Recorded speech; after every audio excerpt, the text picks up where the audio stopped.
Hello and welcome to Rauta.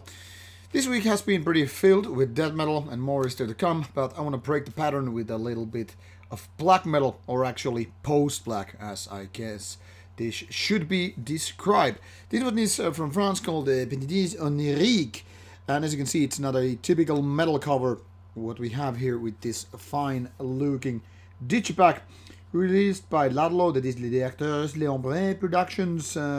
Pardon my great French. This is pretty much out now. I think actually one day after this actual review here.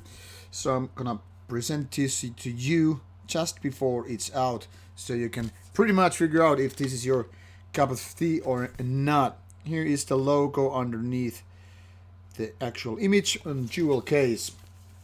And as you can see, pretty much the lyrics are just here for your convenience. I will show you them again. This album is called Vestige, which has the lyrics here. So they are all in French, so this is not for your English spoken lyrics to be singing. And here is the CD. Now this is an interesting case because it actually showcases some of the more typical black metal elements, as well as some of those post-black stuff.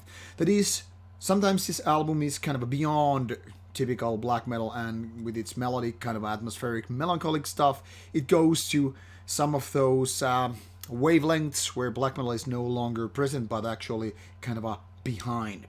Now, if you want me to drop you a comparison band, I would say this is pretty much close to Harakiri for the Sky. Not exactly the same, but at least it kind of operates on the same field.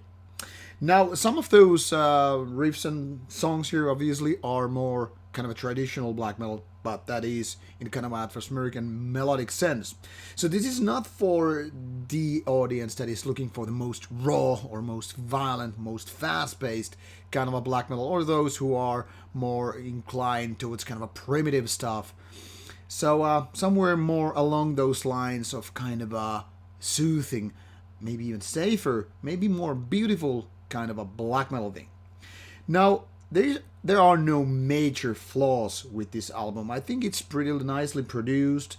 Vocals, everything is conducted in a way that it's kind of easy and nice to get into the feeling of this album.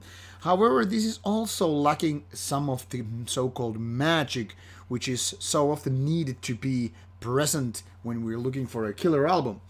I would say this is a very decent album in so many ways, and kind of a easy to kind of recommend to people who are looking for the sort of black metal or post-black this is all about. But like I said, this is missing the kind of a killer material, be it songs or individual riffs, solos, and whatever. And sometimes it's actually a little bit, I would maybe go as far as to say disturbing, but it's kind of a paradox that some of the times when these songs are doing it's kind of a more soothing and atmospheric, beautiful parts, the tempo is actually pretty much picking up with the blast beats and whatnot, and that is kind of creating this kind of a contradiction. I mean, when I want to go for a beautiful and soothing experience, I don't want to go for blast beats. They are for the different kind of parts, in my opinion. So maybe the band actually wanted to go for that, but in my opinion, that's not so much a good idea. However, I still want to underline this is very much a decent album, quite good in fact. So even with those minor flowy things, I still want to say that this is worth listening. So this should be out on 6th of December, pretty much the Independence Day of Finland. So in case you're looking for that, be sure to check out those web stores and distributions for your copy, or at least check out the samples online. Thank you for checking out this review. Take care and bye bye.